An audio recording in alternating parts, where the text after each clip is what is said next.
I've had some bad ideas and I can't take them back. I've been down so low, gave me a heart attack.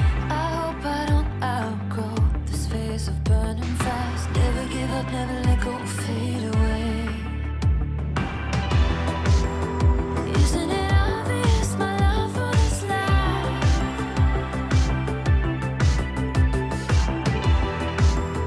Giving me such a rush and making me high. How free is your mind? Are your eyes wide open? If you feel like you're falling behind, come along, we're going. How far do you wanna go?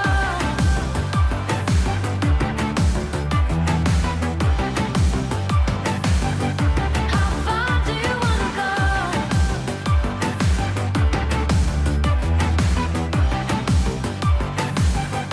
How far do you wanna go?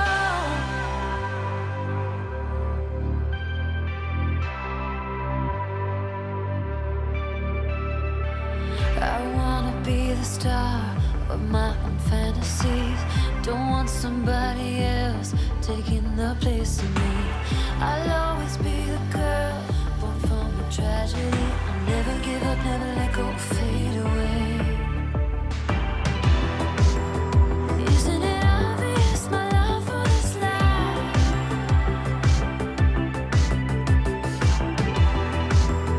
Giving me such a rush and making me high. How free is your mind? Are your eyes wide open?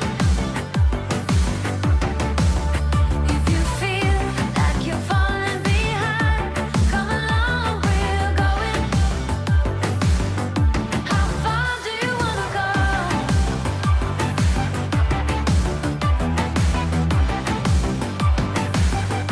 How far do you wanna go?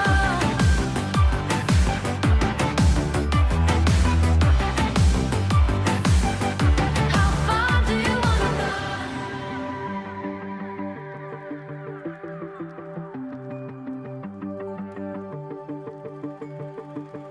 How free is your mind? Are your eyes wide open? If you feel like you're falling behind, come along, we're going.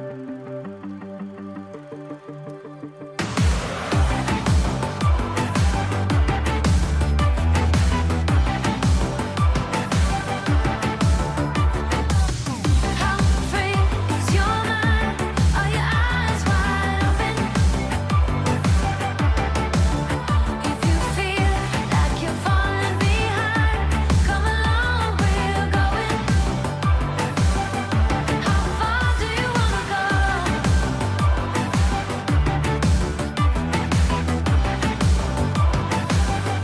How far do you wanna go?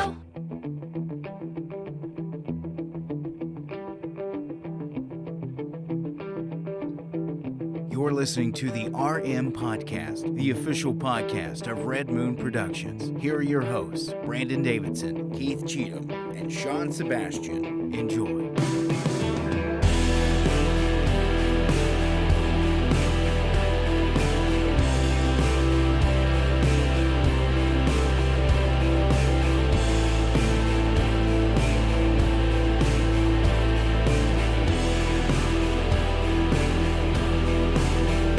Hello and welcome to another episode of the Red Moon Podcast. I'm one of your hosts, Sean Sebastian, alongside Keith Cheatham. And What's going on? I know this is just really weird, but we also have our other normal new host, I'm Brandon here, guys. Davidson. I'm here, but I'm a little indisposed. He's Yes. it's a little tough for me to get by this week. We bought him a Red Ryder BB gun, and Yeah. you see what happens. That's what happens. Yeah, I can't help it.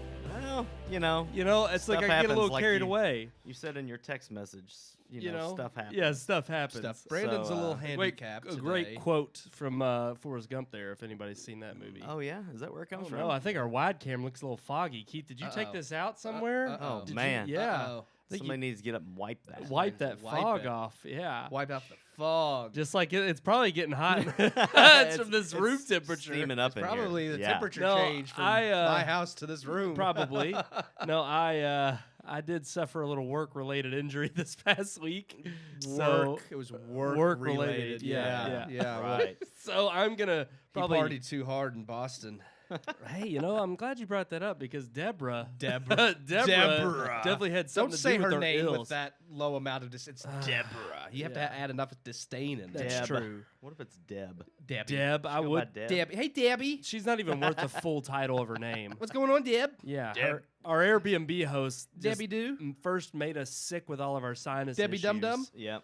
And then I had to get an eye injury at work. It's just been a terrible week. I'm telling Brandon you. he's struggling. He's I am struggling. struggling. So for most of this show, I must admit, I'm gonna hand it to you two, and I'm gonna try to just punch and direct over here for We most could- of the we could show. probably handle it. I think we can. can handle it. I think so. Sean's already out of it. he's down there He looking said- out of it. He said he's done with your crap. Done with this shit. You know, But That no, was Sling Blade, by the way. yeah. Mm-hmm. Give me some of them. So we do have a great show for you. We promised that we're going to deliver. We had our week off last week in Boston. Had a All week. fantastic time, except for, of course, she who shall not be named, Deb. Deb. She Yeah, basically we just already would not named her. turn on the AC at There was- all she the was- she entire was- week we were there. Feel there was the a same lot of way right issues. now, It was so- We had awful. This was our bedroom 24/7. Yeah, what it feels I- like in this room. I couldn't Yeah. have survived. It was rough. I really It couldn't. was This really rough. is the temperature of this room is what it What yeah, was it- like all the time. It's true. It was I couldn't awful. do it. I don't know. I'm actually being, I find it easier directing with one eye. You can it's like Well, those that's good. it's You like can those focus that one it's eye those on. like horse blinders. You punching. just focus. Yes. We need to buy some of those for Brandon. We just But we did promise we've got a great show for you. We got Spider-Man Far From Home review coming up. Yes. Our multimedia unique weekly segment is this week. yes.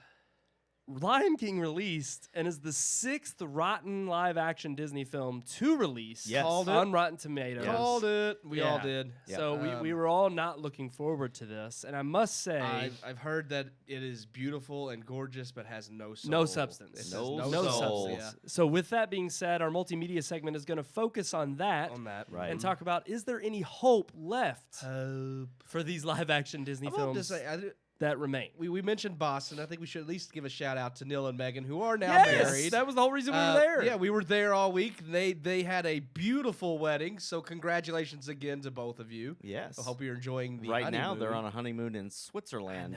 Switzerland and the Alps. the land of the Swits. I think they're going to Ers. Austria too, and Yeah, I mean, maybe some other places along the way. I don't know. Mm. they've I wish I got it could have that. going. I don't really want to honeymoon. All I That's know what is vacation whatever there. hills they're on, they're alive.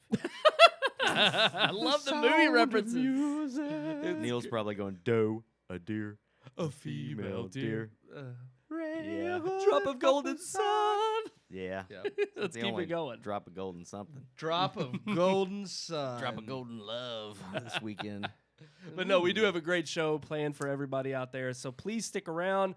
Like I said, I'll be in and out of commission. And we got to throughout get, the whole and, show. we've been off a week. We got to get caught up on some reviews. So coming up, we got Spider-Man in the coming weeks. I mean, we even went and saw yesterday while in Boston, which Yes, was it a was a terrific. fantastic We don't movie. have an official review of that, but I It do was a have to great say movie. I recommend it. We don't have an official review, but I still give it 3.5 out I of would 4 say, stars. yeah, 3.5. wow. Yeah. Okay. It was Danny Boyle's latest. I actually thought it was Danny fantastic. Boyle rarely disappoints. This one kind of flew more under the radar than some of his past movies, but it Yeah. was still it lived up to his name, I think, and The it was. premise being that everybody forgets who the Beatles were. And this one one guy takes trying to advantage make it of artist, that, yeah. and he plays their songs and kind of gets. I don't.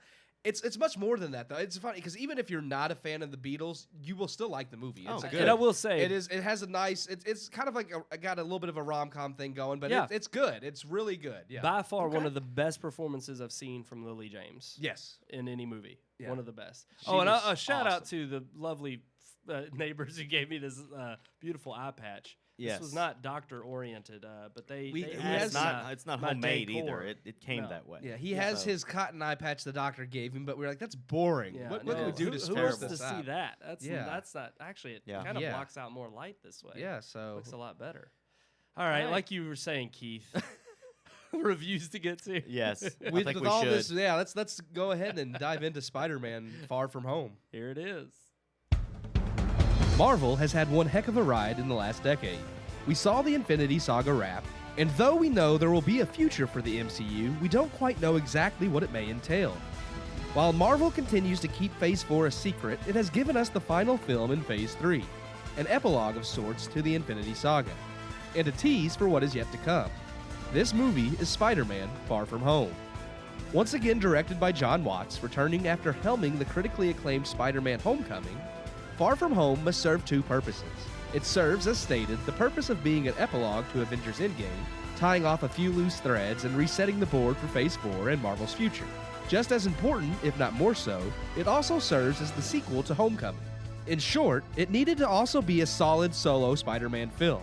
To live in the MCU yet set itself apart is something many of Marvel's solo films failed at early on. But in recent years, Marvel seems to have cracked the code, giving us The Winter Soldier, Civil War, Black Panther, and Thor Ragnarok. All movies that furthered their respective characters while building the larger Marvel Cinematic Universe. While Far From Home proves to have a much smaller scope than these films, it still manages to walk that fine line. Even better than Homecoming, which I felt focused too much on being a part of the larger MCU and forgot to truly let Spider-Man shine. Far From Home does not have this problem. Immediately picking up after the events of Endgame, the world is now dealing with the loss of some of its greatest heroes, and with the fallout created from all of those who had been missing for 5 years, now having reappeared. An event the MCU has jovially christened the Blip, an anti-snap if you will. Watts, in his second outing, builds upon the humor and lightheartedness of Homecoming, maybe even a little too much, but it never quite goes too far, which is part of the brilliance of Far From Home. It lends gravitas to the events that transpired before it, but doesn't dwell on them. The time for grieving was Endgame. Far From Home begins the healing process, for fans and the characters in the MCU. Peter, again played by Tom Holland, must find his place in the world after having been gone for 5 years due to the snap. And having lost his greatest mentor, the world struggles to move on, as does he. Spider-Man, learning to find his place and deal with his responsibilities as a superhero, has always been the character's greatest themes. Now with the aftermath of the Infinity War, these themes are more prevalent and able to be explored in a new and unique way. When Peter's class goes on a summer trip to Europe, Peter's vacation is soon hijacked by Nick Fury, reprised by Samuel L. Jackson, who, when unable to obtain help from the other Avengers, all having gone separate ways after Endgame, has come to enlist Peter to help save the world from an extinction-level threat. Mysterious elementals that have the power to destroy the planet. Already recruited by Fury is Quentin Beck, aka Mysterio, played by Jake Gyllenhaal. Beck claims to have come from an alternate dimension, one where the elementals have already destroyed Earth. And thanks to Thanos' use of the Infinity Stones, a tear in realities created holes that allowed Beck to travel to our dimension. Anyone who's a fan of Spider-Man, however, should be well familiar with the character Mysterio. And when it turns out he and the elementals aren't quite what they appear to be, Spider-Man must learn to accept himself as he is, and overcome his doubts to truly be Spider-Man. Far From Home might not be the best Spider-Man film out there, but in terms of delivering a Spider-Man story that feels like it could have been ripped straight from the comics, it soars above the others. Marvel finally lets Spider-Man be free to be Spider-Man, and it makes all the difference between this film and Homecoming. While Homecoming had a brilliant plot set up with its villain, Michael Keaton's Vulture, this film utilizes its villain just as well, if not better, as thanks to the machinations of Mysterio, we get to see Spider-Man grow as a character, but also face challenges he's never before seen, even setting him up for one of the greatest challenges never before done on film in the end credits scene. Jake Gyllenhaal as Mysterio is one of the best adaptations of a Spider-Man villain since Sam Raimi's first 2 films. The MCU has really nailed it with its villains lately, and while Mysterio just seems like a run-of-the-mill baddie on the surface, the way they connect him to the overall history of the MCU, much as they did with Vulture, and how they utilize his abilities makes for a subtle but brilliant and unique antagonist. The special effects are a little bloated and not quite as polished as Infinity War and Endgame, but the scenes with Mysterio performing illusions on the wall crawler are top-notch, with one specific fight scene proving why Mysterio is a perfect character to show off on screen.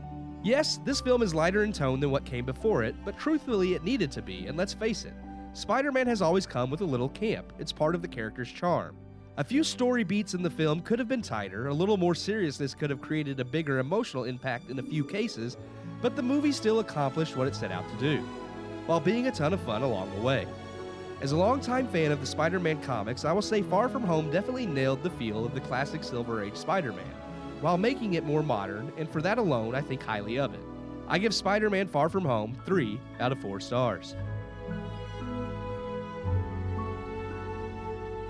Well, there you go. Spider-Man Far From Home review, a 3 out of 4 stars. A good movie, a solid follow-up. Yes, it was. I enjoyed it. How do you star rating? I would agree with your star rating. I was actually kind of going 3.5, but after I thought about it and just compared it to some of the other things I've seen come from Marvel, I'm kind of where you are on 3. It was better than Homecoming. It was better than Homecoming by far. It was a very enjoyable movie. The Spider-Man, I thought Tom Holland finally became Spider-Man. In Homecoming, I didn't feel like he was given the time as Spider-Man that he should have been given. They focused too much on him being under Iron Man's tutelage in Homecoming. Yeah. Like they focused, Yeah. there was too much focus on him being like this young kid who's got to learn the ropes. And I get that. Yeah. That's part of Spider-Man in the comics started out as a kid. I get it, but Homecoming focused way too much on putting it inside the MCU. They were excited that they finally had Spider-Man. Yep. They tried to tie it together with all the other previous movies a lot.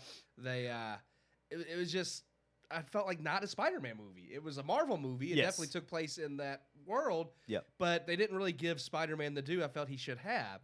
And I really felt like Far From Home, we finally got to see Spider-Man in action. I mean, there's so much, so many of the aerial fights, a lot of the things he did with his webs and stuff. I was like, I'm finally seeing Spider-Man be Spider-Man. Well, it also gave a good, I don't know if it's the finale of the Avengers saga, but it did give kind of a good icing on the cake after Endgame. I felt like it wrapped up a good portion of him and Tony's relationship and kind of brought you to those emotional moments where he is, finally presented with some things that Tony left behind for him. I don't want to, spoil everything for people, but that I appreciated that because I didn't want it to just be Spider-Man. Yeah. I wanted it to definitely be or live up to the hype of being this kind of end to an epilogue. Yeah, And exactly. I like that they handled it. I mean, they kind of addressed the issue with people being missing for 5 years. I mean, you even see Aunt May running this shelter for people who are displaced, people that came back 5 years later. And what are they calling them again? Well, they called the event the Vanished blip. or the blip. Yeah, the blip is the event. I guess the people left behind, I or guess it was the they were Vanished, the Vanished or something like that. I don't know what they were called. But yeah, I thought that was cool because it's it makes sense. If you 5 years later, somebody's probably living it. If you had an apartment 5 years ago, they probably rented that apartment out already. So they do a good job at the beginning of the film filling in that gap and answering that question. He was like, I came back and my wife was remarried. I was like, well, even some of the kids were like, I came back and my younger brother is now older than me. And I thought that was kind of it's funny. But it also answers the questions that people may have, and it does it in a very creative way. You have to deal with this, and that would be insane. Yeah. That's a insane thing to have to deal with. Knowing that you've been gone 5 years and the world moved on without you. Right. Yeah. Well, by far, I thought the best part was the opening with the kids on the camera. Oh yeah. Yeah. I mean, when the Marvel logo pops up and you got Whitney Houston blaring, and then they have this terrible high school cheesy made iMovie. It did an ode to the fallen heroes, but it fit the high school thing perfectly. It did. I was like, this is something a high schooler would do and think, this is great. This is so emotional. Well, and it was funny because it wasn't until I watched some scenes from Homecoming that I realized that those two kids They're and the that same. little they're the Same same kids. and they're also doing that little high school news thing, which is so perfect. And it's you see that in there, and it's I just thought it was a perfect touch to start. Like you said in your review about how Spider-Man itself is a lot more whimsical. It's a little bit more. There's always been a little bit of camp. Yeah, exactly. So it made sense that they took that angle approach right off the bat. Like I said in the review, but it was still nice to approach the the serious topic. Like I said in the review, this felt like, the time to kind of really grieve and mourn was Endgame, and this was a movie to kind of we have a little bit of that, but now it's time to move on, and and go into bigger and greater things, and that's what really what this set up was. put Spider-Man in a position to be his own hero, like to be, he doesn't have to rely on Tony. He doesn't have to rely on anybody else. He can be Spider-Man and it makes him stronger, and then sets it up for the future of the MCU, where now he's going to have to deal with what he has to deal with in the end credit scene. And then, of course, there's the other one that I think is probably a tease for a larger event to come in the MCU, which nobody knows. Nobody knows what's coming up next. We have ideas. We do know certain movies are in production, but Marvel still, even though they are in production, Marvel won't admit to it because they're keeping everything secret for Comic-Con, which is going on currently. So it will be interesting when they do finally announce everything to see what they have planned. Yeah, speaking of Comic-Con, before we started the show, we were watching some of the new trailers and stuff that are out. So if you don't follow Comic-Con or really get into that, if anything, there's a bunch of great new movie trailers and stuff that are being released. So, get on YouTube and check that out and watch the new It trailer. And I was pretty excited to see the Top Gun Maverick trailer. Yes, so there's a lot of the movies that we're going to be talking about in the next year or so. We just got to see some trailers for. They've released pictures from Witcher, which isn't a movie. The Witcher show. And they got a trailer for Jay and Silent Bob, which is the first time he's worked on a movie like that in years. So that's all interesting. 3 out of 4. I agree. How do you feel, Brandon? I would say 3 out of 4. 3 out of 4. I actually was kind of on the verge of doing 2.5.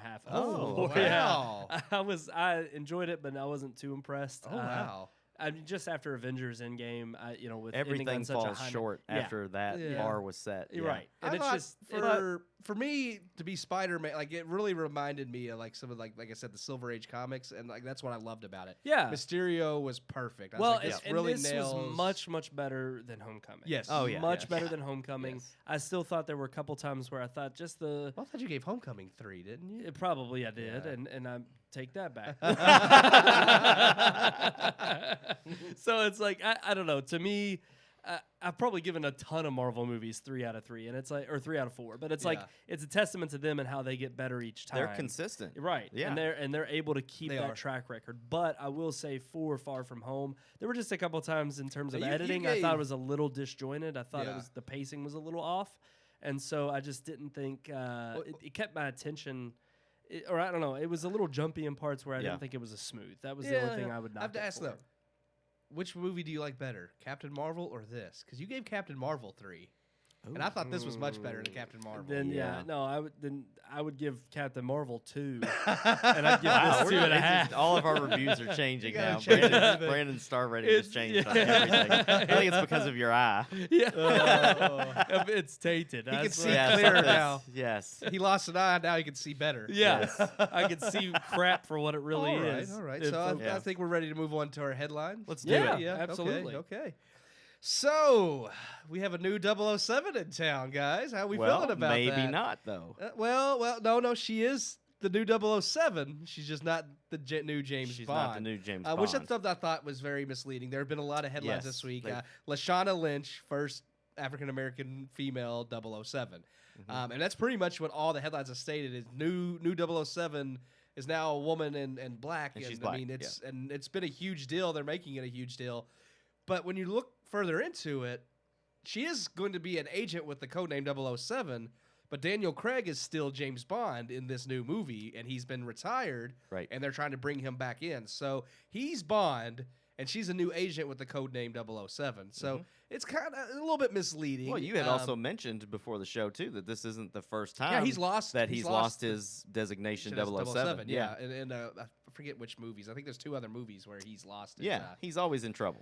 I mean, he's James Bond. He's always in trouble. He doesn't play by the rules. That's right. So and he's probably not going to play by the rules in this. According to most of the articles that I've read, he's still going to be the same womanizing 007. Action-packed. He's Bond, exactly.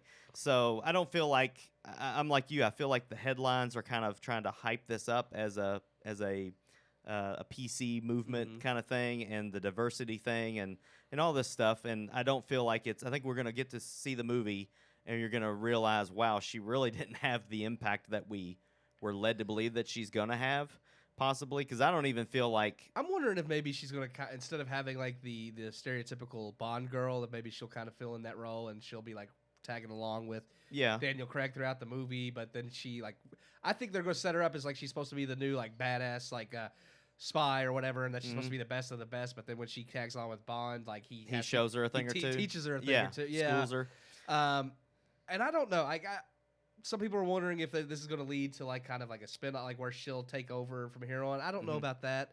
I do think it's them testing the waters. And I mean, I personally, 007 is just a title. It's a designation. I don't mind. Like anybody can have the title. Anybody can have that title, but not anybody can have the title of James Bond. That's true. So I don't know. I mean, because there's a lot of people wanting. Well, the whole diverse thing has just been people want. I mean, even Marvel has jumped on the diverse train where they're like, movies going forward will have, and that's fine. I mean, but pick characters that are already diverse, like Black Panther. You don't have to change the history of characters. Yeah. And then just pick.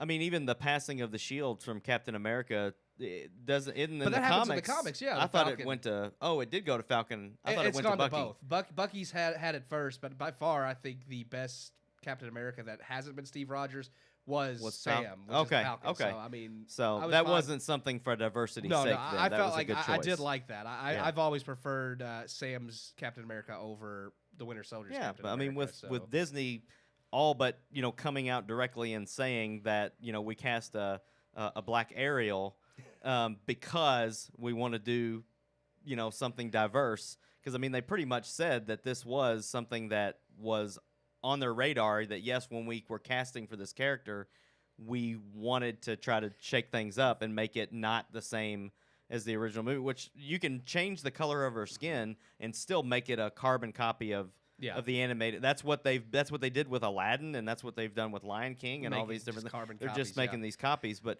I don't really have a problem with it unless they're pretty much coming out and saying, well, the only reason we did it is because she's black, not because she's talented. If you're hiring the best actor for a job, that's fine. Yes. And I don't mind diversity, but if it's at this point, it's just stunt casting. If you're doing it just for the sake of diversity, it's like, I mean, is that good? Is that going to make a better film? I mean, if the actor or actress is superb, then yes, that's fine. But just like people have wanted Idris Elba for the next 007. And he would be a good choice. And I think Idris Elba could knock it out of the park. I do think it's funny that, like I said, I think they were testing the waters, but they went the full Monty and were like, okay, well, we're going to put a 007 in this film that's black and a woman and see how people respond. And, of course, they definitely got the responses they were intending with all the headlines, as I said, but for a little bit misleading. Yes. But overall, it's like, I mean, at the end of the day, when you read it, it's like, who cares? Okay, it's a 007 that's a woman and black, but it's not James Bond. So when you really read the article, it's like it's not as big as they were trying to make it to be. It's like, oh, this revolutionary thing in the franchise. It's like, it's really not. Yeah, they've done this before. I mean, they did it with you mentioned Captain Marvel in your star review earlier on that. But I mean, even with Captain Marvel, she was touted as this huge, like, feminist, I am woman, hear me roar character. And in Endgame, she did nothing. And then even in her own movie, she didn't live up to the expectations that I felt that headlines gave us. So I feel like this is something that's been done before, and that's why these articles or these headlines that we're seeing, I don't really feel like we should. I think we should take them with a grain of salt. I always do, and I agree, because I mean, at the end of the day, they're doing it because they think, I don't know, they garner them some type of publicity and money. And, well, I mean, yeah, you get more clicks, you get more people viewing it. But, I mean, I am looking forward to the next Bond film, and I am a Bond fan, so I will continue to see what they do. But, like I said, as long as they continue to pick the best people for the part and they're not just doing, casting whoever just because they feel it fulfills some checklist, then I'm fine with it. Okay. Well, while we're talking about the Bond, and we kind of mentioned a lot of Marvel movies. I know it's not one of our like main headlines, but what about this Endgame thing only being $7 million from beating Avatar? That's pretty awesome. I think it's going to make it just quickly. It's going to happen. You think it'll happen? Yeah. I think they're going to leave it in theaters until it happens. Well, that or I mean, look, it's ridiculous to not assume that they're going to re-release it at some point down the road and that they won't make $7 million. I mean, they could re-release $7 million this in that's a bad weekend for a B movie. Yes. I mean, that's like, I was just come saying, on, it's got to do it. Leave it in it. theaters 2 more weeks, and it's going to have $7 million. And that's why I think I'm at this point. I'm willing to say that I guarantee you, Avatar will be beaten by Avengers Endgame and worthy of that title. I absolutely believe that, no doubt. Well, Brandon believes it. He believes it, and he has chimed the in over all-seeing there. eye. I was going to say. So I know. He He knows. knows. All right. Nick Fury over here. Yes. we need a Sharpie and just mark all of that other stuff out. Just so take, it's just take- black. Yeah, just get rid of my. Well, it could be Solid Snake. Get rid of my patch. Well, Yeah. Pliskin. Snakes is on the other eye. Oh, Oh, that's yeah, true. He yeah. could be Snake Plissken though, Yeah. No, from Escape from New York. And it's on LA. the other. It's on the other eye too. Are you sure? Yeah. Oh no! I think they do. He flips it. I don't know. I can't remember. But yeah. All right. So what are we moving on to now? Our unique weekly segment. I think so. Already? Already? I Gosh, know. we're It's going hot through in this this fast. room. It's but you know hot. what? It is. We're getting out of here Pouring early. out buckets of sweat. Let's get to the multimedia segment. Yes. Multimedia.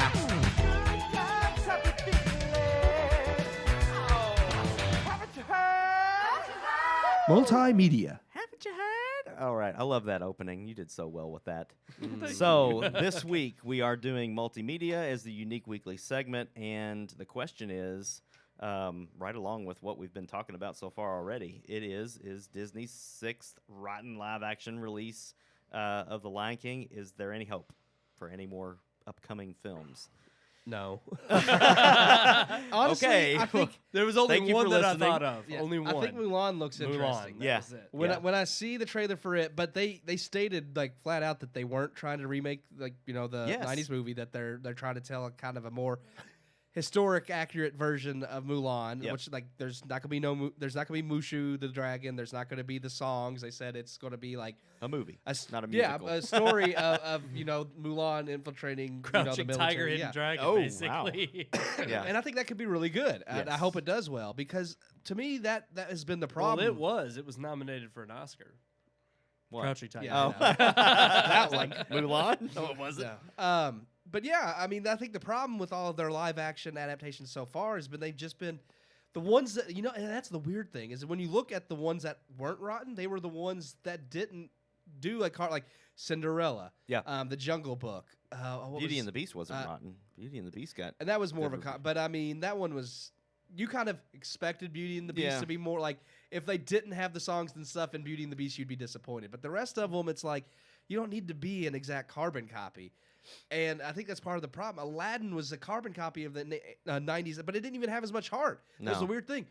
It was like an hour longer than the cartoon and was worse. It's like, Yeah. how could you make a movie that's longer and have less depth? It created no ties to the characters or emotional moments or any. I mean, there was nothing there that the cartoon had. I like the way you said it when we started the show. It had no soul. It didn't. And that was all of these movies are lacking that soul. And I don't know why that is. Is it just because these movies are kind of a cash grab, or are they? I think you have to go back to when these movies were made, and it's like when Yeah. you think about the heart that went into making them and the feat that it took for them to accomplish even the animation at the How time. many feet did it take? Well, lots.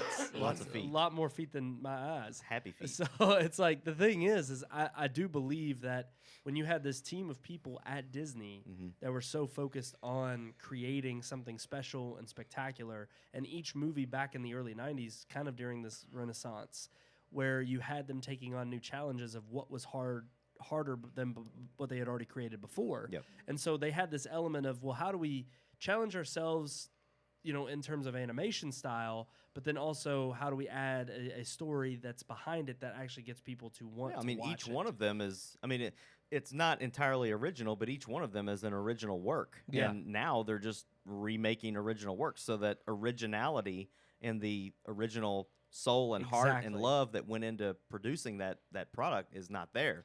It's just, I agree. like you said, a carbon copy. And it's because I think they're so focused on. It's weird because it's like they don't want to tarnish like how special those were, but at the same time, making it exactly like that isn't showing any respect to it. I mean, you're just, anybody can take something and just do it beat for beat, and I think that's part of why it's so soulless, because you've seen this before, and it feels like no passion went into it because you're just doing what was already done before. In order to have that passion, you have to be creative and create new things, and it's like, The Lion King looks gorgeous. It really does. I mean, those lions look real. Everything looks real. But if you don't have that same feeling, the same emotional connection from the animated Lion King, it's not worth it. I mean, that's what made Lion King so good. That's what made all of those classic Disney movies so good, was that they had great moral themes and actual connections that you could relate to the characters, whether you were a child or an adult. I mean, they really were family films because they reached all ages. And this, it's like, yeah, kids will love it because it's a bunch of talking animals, but is it going to keep the people that grew up watching them entertained? No. Yeah. Well, one thing to say about that, though, is when you're a kid, you don't really see the moral side of a film when you're watching The Lion King as a child. You don't see all the themes. But I don't think, even as an adult, like watching Aladdin, I can remember now as an adult a lot of the lessons to be learned from that original film. Yeah. But it seemed like even the remake was just a mishmash of themes and morals that I don't feel like they worked. Feminism. Yeah, they girl power. Yeah, and girl power, which I didn't even think that sank in as much as they should have wanted it to. They were trying to make it sink in it, and I was just like, the only thing this is doing is making me sink into my chair. I mean, it wasn't even there, but it's just kind of this just like smorgasbord of morals and values and lessons to be learned, and they don't fit together. No. And I didn't feel like that's one of the reasons that I didn't connect with it even as an adult. And like you said, kids would see this and be like, oh, yeah, look at Aladdin. He's doing parkour and all this stuff. And I'm just like, it's not the same. Yeah. Even the genie was just terrible. Well, even he fell so short. And the music, like, there's not effort put into it. I just don't understand. If you're going to do it and you're going to recreate the songs, like, yeah, I understand that, like, the actors in the live action, like, a lot of times the animated movies had, like, they would have the voice actors and then they would have actual singers do the song work because they knew the actors couldn't. And I know it's harder to do in live action, but you got to play to the actor's strengths or something. You can't just, I don't know, they just fell flat and they weren't. Even Will Smith, like, had times where you thought he was going to do really well.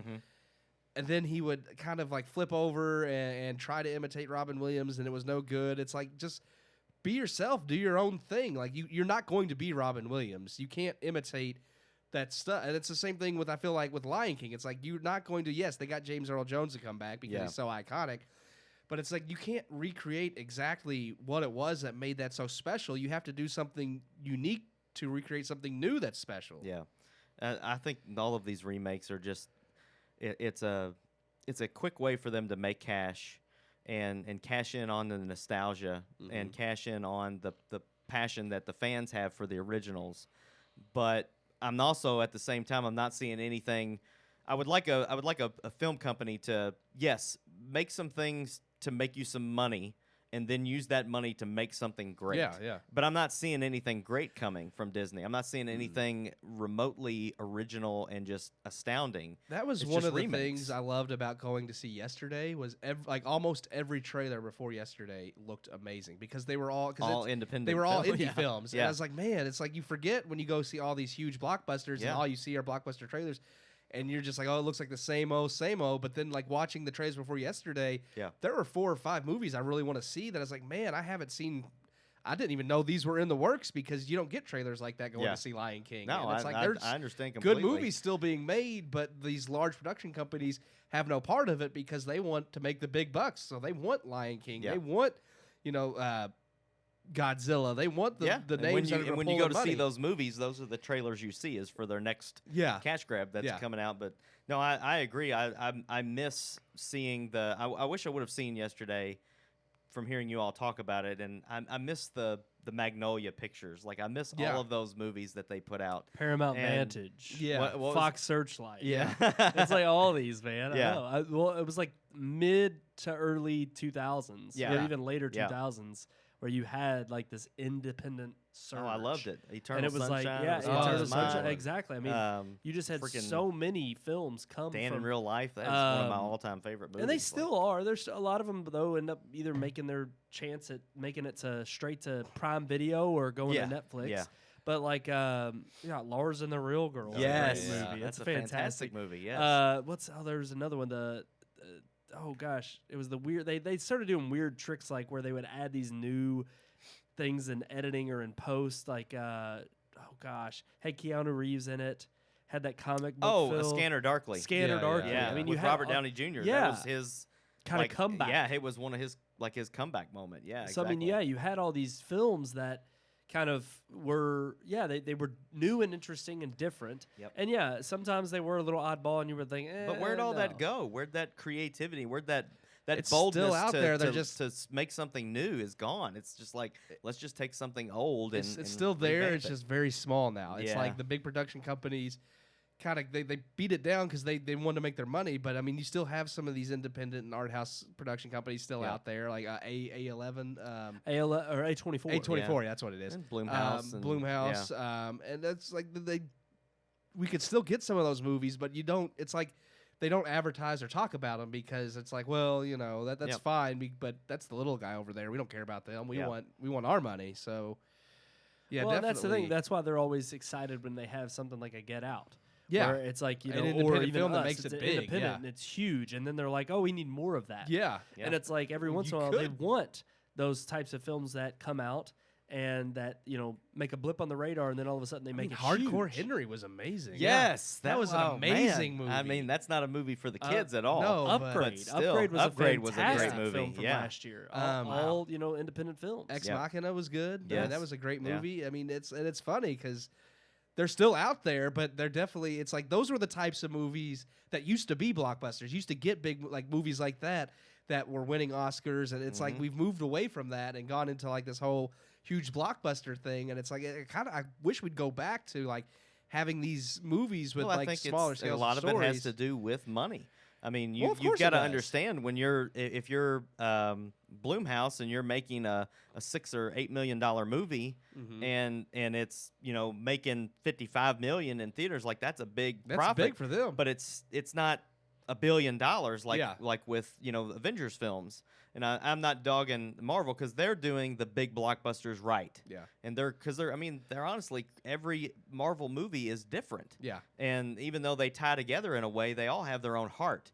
And I appreciate that from a multi-million or and it comes from the billion-dollar fact that films. because it is being made by Marvel themselves, they're passionate about That's it. right, Whereas yeah. other Yep. people, look at DC, where Warner Brothers owns DC, and you don't have like the people that make the comics, Yep. involved, and it just. They started to. They got Jeff Johns, and they've got a few people advising them now. And I Yep. mean, we see that it seems to have helped because now we got Wonder Woman, Aquaman, Shazam. But it's like if you're I not, like the way you said that. yeah, well, Wonder Woman, Aquaman, Shazam. Shazam! Shazam! But no, that's a good movie. But it's like, yeah, if you're not passionate about the material, just like Star Wars. I mean, look at Ryan Johnson. Yeah. It's like he was He more was supposed interested to be in a fan of Star Wars, and I'm like, you destroyed Star It's Wars. like Worse he was than more George interested. Lucas did. Yes, he was more. That's bad. And That's you bad. didn't think that would be possible at No, all. it's like you think the only one that can destroy it's And the I think creator. as soon as that happened, George was like, Yeah, I'm out of the water. I bet George Lucas. I bet that's his favorite Star Wars movie. Oh, 'cause He yeah. can sit there and be like, "Yeah, y'all Yeah. complained about me. Look what y'all look were what- pissed about Jar Jar. They gave you that Asian lady." Yeah, you got things being milked on the beach, or whatever that stupid thing was. Oh, but Moof when you look milker. at it, because like look at Solo. Ron Howard's a fan of Star Wars, and it Yeah. showed. It's like Yeah. we weren't real sure because Ron Howard's had kind of a sketchy That career movie got lately. a bad rap, but that is a great So movie. well, we've admitted it's like the Yes. side movies have been better than the Have been canon. Rogue Rogue One One was great. was movie. amazing, and I Yes. yeah, I mean the Mandarin looks like it's going to be good, and again, Yeah. it's because John Favreau is Mandalorian. the Mandalorian. Yeah, Yeah, yeah. thank you. Sorry, he's a huge fan. It's like I Yeah. think when you have Lord of the Rings, Peter Jackson. When you're a fan of the material and you want to do it justice, you're going to do a better job than somebody who's just saying, "Oh, if we make this, we'll make tons of money." Yeah. There's always a difference. And there's a in- place for the blockbuster films. Absolutely. Like they have their place throughout the year, but I really Hobbs and Shaw. I'm looking forward to that. Yeah, That's you're gonna looking be forward great. to that. But movies like Chappaquiddick Yeah. and some of these other smaller, those are the ones that get me excited about making a film. Yeah, And yeah. those are the absolutely. ones to me, those are the movies that make a small independent film company like Red Moon get excited about something that we could possibly do Yeah. in the Yes. future. Yep. And these big blockbusters are something that's like, so far off the radar for someone like us. But to me, a movie like Us or Get Out or any of those movies like Lars and the Real Girl, that's I mean, come on. Give us $11 million, we can make that Yes, movie. easily, I mean, yeah. I'm just saying those are the ones that get people passionate about film, and we don't see enough of those movies anymore. They're being traded in for the dollar. And that's very But sad I when think you it's love funny film. because I think it's kind of like, to go back to what Keith's point was with the blockbusters, or the people who love, who are fans of the material, but also to your point too, Sean, I think it coincides with when you're not only a fan of the material or you have a passion for the story in and of itself and a great vision.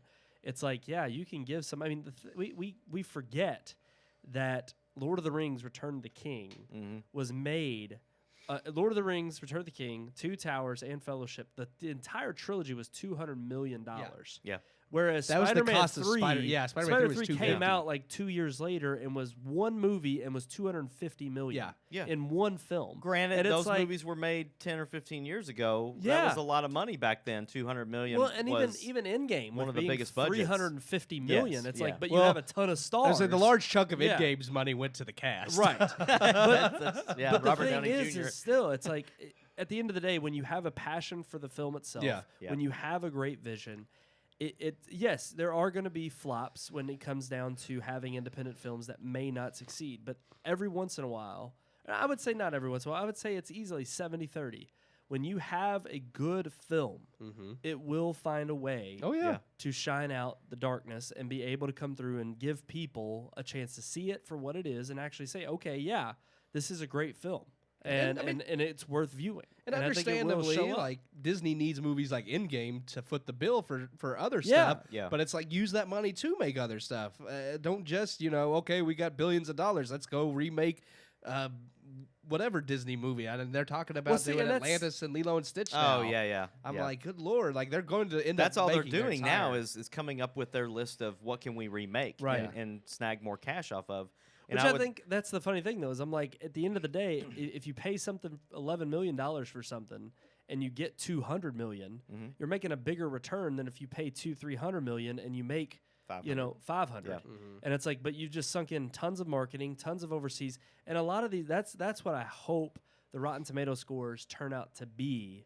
Within these live action films, they turn out to be a drop in the audience viewing. And, people were saying for weeks and months before Lion King release, saying this was the pinnacle film of the summer. Yep. This will probably be the biggest film of the year. And I think with the lukewarm reviews and people going to see it, it's going to be huge in about 2 to 3 weeks of it being out. Yeah, it'll make money. But it's going to make money, no doubt. It's not going to be Endgame. But I don't think it's going to be Endgame, and I don't think it's going to be. Yeah, people were comparing it to Endgame, saying it was going to be the biggest release of the year, and I'm like, no, there's no way. I don't think it's going to be can produce will come out to be Endgame. No, even though Spider-Man's almost hit $1 billion, so it's like.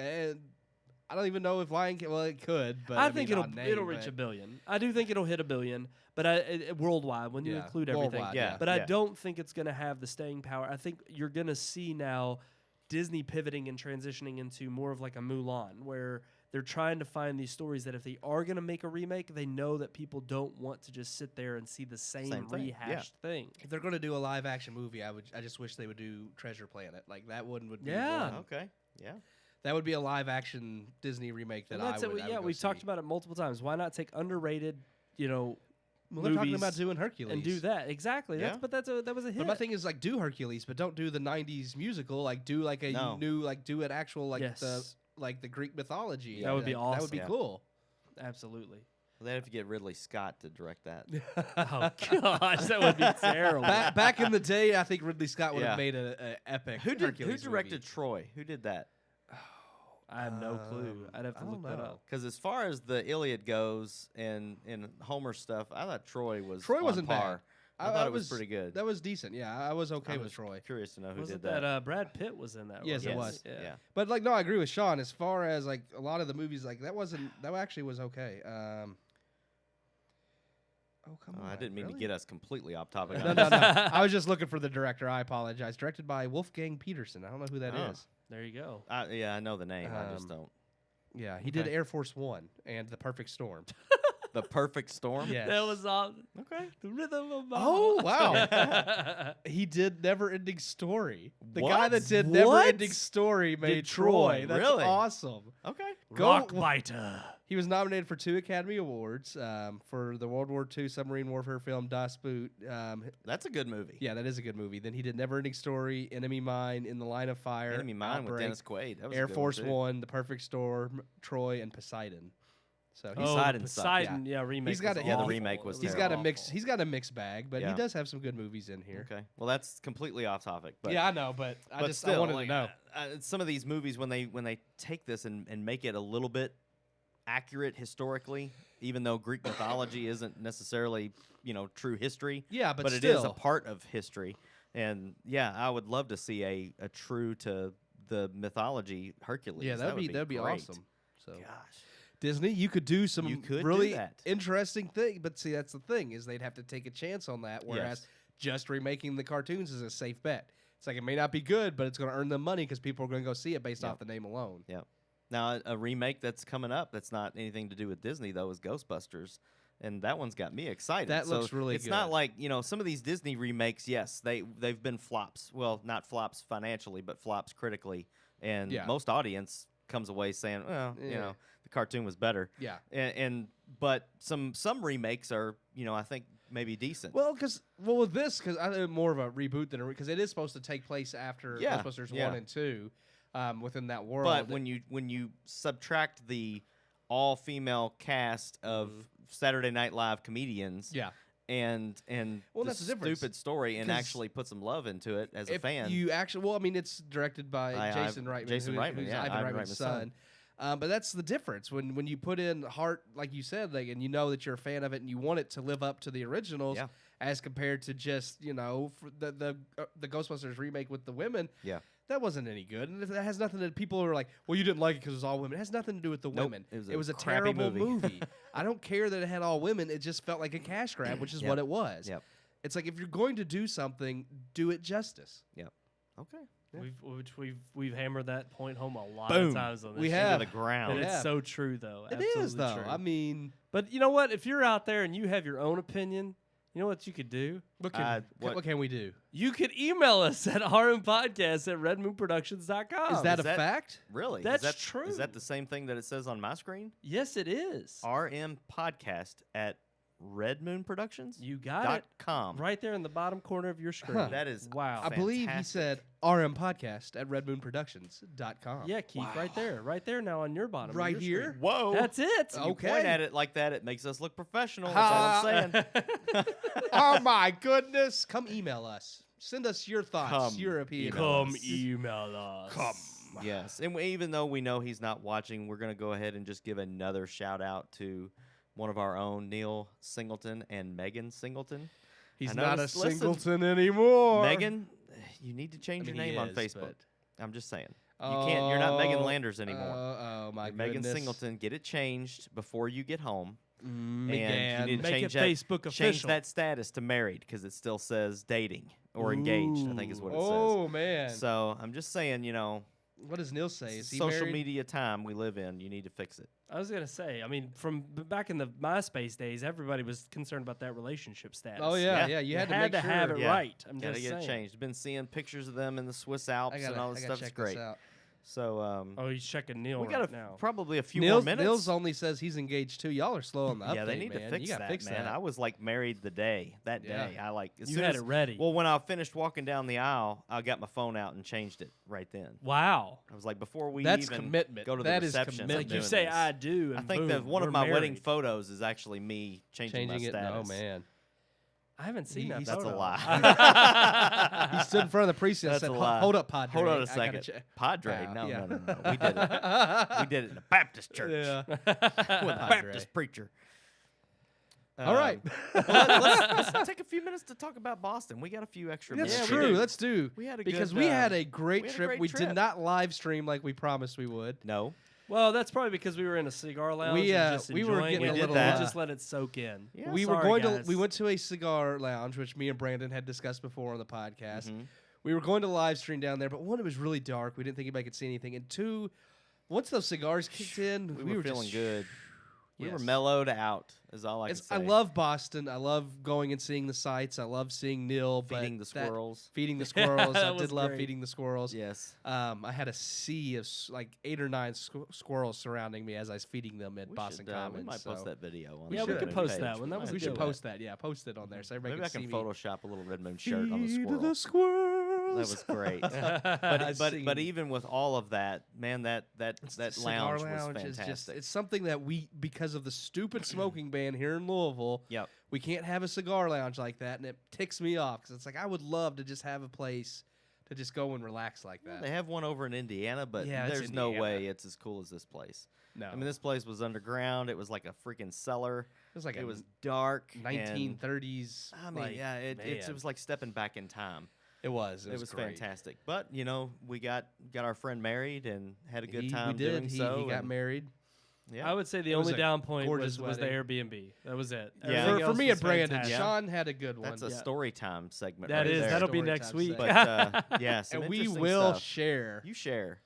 Yes, absolutely. But no, I mean, I loved it. I mean, second time in Boston, and it was still awesome. Mm-hmm. Definitely love to go back when we don't have to do all these wedding things and just be able to enjoy. Yeah, Neil, dang. Yeah. You just like ruined it for us. We could have had a great trip, but just all day Friday and Saturday. There's a lot of stuff to see that you just can't fit it all into. And when we have more money, because when you don't have money in Boston, it kind of limits what you can do. The Nor'easter's a little expensive. Some of the stuff's expensive. Yeah, it's not like when you go to D.C. and everything's free. Yeah. Like all the museums and stuff are free, and then you go here and it's like $30 a person to see where tea was dumped in the water, and I'm like, maybe I'll just read the Cliff Notes. Plus, the restaurants up there aren't cheap, and I think that for what you get, they're good. It's nice, it's good. Yeah, you get what you pay for. But it's not cheap. I mean, even McDonald's was like 50 cents to 70 cents more expensive than. I was like, man. Of course, I get it. They had a dollar menu. You got to pay the tax. It was just a hamburger. That's what Kevin Bacon says. they didn't even get the cheese. The hamburger was no $1. cheese. City on a Hill, his show, he's like, you got to pay the tax. Yeah. This must be a Boston thing. I don't know. You got to pay the tax. Well, you got to pay the tax. Their minimum wage is higher than ours too, though. I mean, the cost of living up there is just higher. Just skyrocket. So. Yeah. Okay. Fantastic. But lovely times. Maybe we'll share a little bit more next week on our show. I think we will. Maybe about Boston. We'll talk all about Deborah. Oh gosh, Debbie? Yes, we will. Debbie. But until next time, I am one of your hosts, Brandon Davidson, alongside our normal new host, Sean Sebastian. And oh God, you caught me at a bad time, Keith Cheatham. Are you sneezing? I think he was had mouth something farting. weird going on. Yeah.